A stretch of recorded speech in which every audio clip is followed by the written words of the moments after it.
Genesis 3 verse 15. And I will put enmity between you and the woman, and between your offspring and hers. He will crush your head, and you will strike his heel. Genesis 49 verse 10. The scepter will not depart from Judah, nor the ruler's staff from between his feet, until he to whom it belongs shall come, and the obedience of the nations shall be his. Isaiah 7 verse 14. Therefore the Lord himself will give you a sign. The virgin will conceive and give birth to a son, and will call him Emmanuel. Isaiah 9 verse 6. For to us a child is born, to us a son is given, and the government will be on his shoulders. And he will be called Wonderful Counselor, Mighty God, Everlasting Father, Prince of Peace.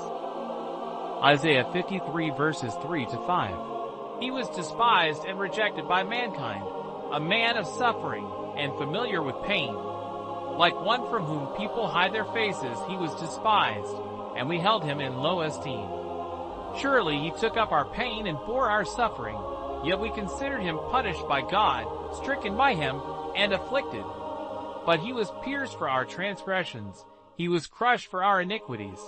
The punishment that brought us peace was on him, and by his wounds we are healed. Micah 5 verse 2.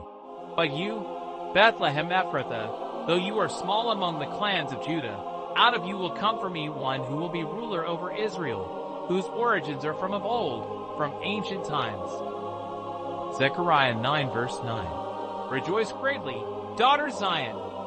Shout, daughter Jerusalem. See, your king comes to you, righteous and victorious, lowly and riding on a donkey, on a colt, the foal of a donkey. Psalm 22 verses 16 to 18. Dogs surround me. A pack of villains encircles me. They pierce my hands and my feet. All my bones are on display. People stare and gloat over me. They divide my clothes among them and cast lots for my garment. Psalm 110 verse 1. The Lord says to my Lord, sit at my right hand until I make your enemies a footstool for your feet.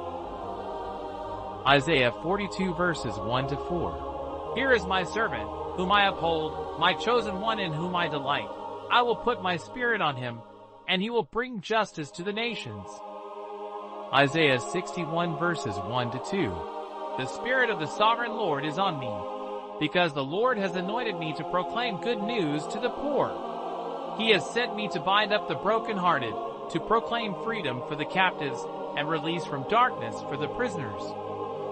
Jeremiah 23 verses 5 to 6. The days are coming, declares the Lord, when I will raise up for David a righteous branch, a king who will reign wisely, and do what is just and right in the land. Hosea 11 verse 1.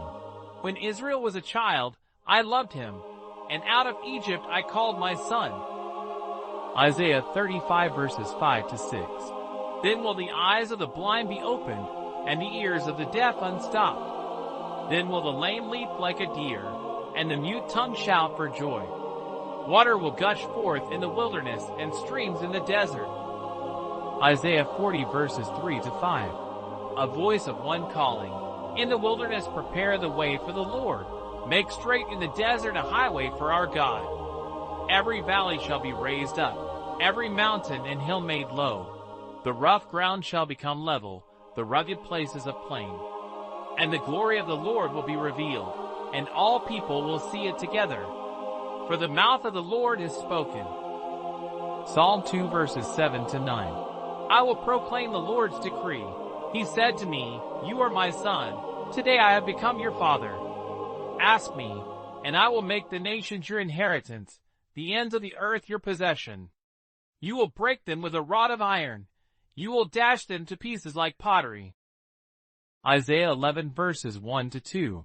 A shoot will come up from the stump of Jesse. From his roots a branch will bear fruit. The Spirit of the Lord will rest on him, the Spirit of wisdom and of understanding, the Spirit of counsel and of might, the Spirit of the knowledge and fear of the Lord. Isaiah 53 verse 7. He was oppressed and afflicted, yet he did not open his mouth. He was led like a lamb to the slaughter, and as a sheep before its shearers is silent, so he did not open his mouth. Isaiah 49 verse 6. He says, "It is too small a thing for you to be my servant to restore the tribes of Jacob and bring back those of Israel I have kept. I will also make you a light for the Gentiles, that my salvation may reach to the ends of the earth." Zechariah 12 verse 10. "And I will pour out on the house of David and the inhabitants of Jerusalem a spirit of grace and supplication. They will look on me, the one they have pierced, and they will mourn for him as one mourns for an only child, and grieve bitterly for him as one grieves for a firstborn son.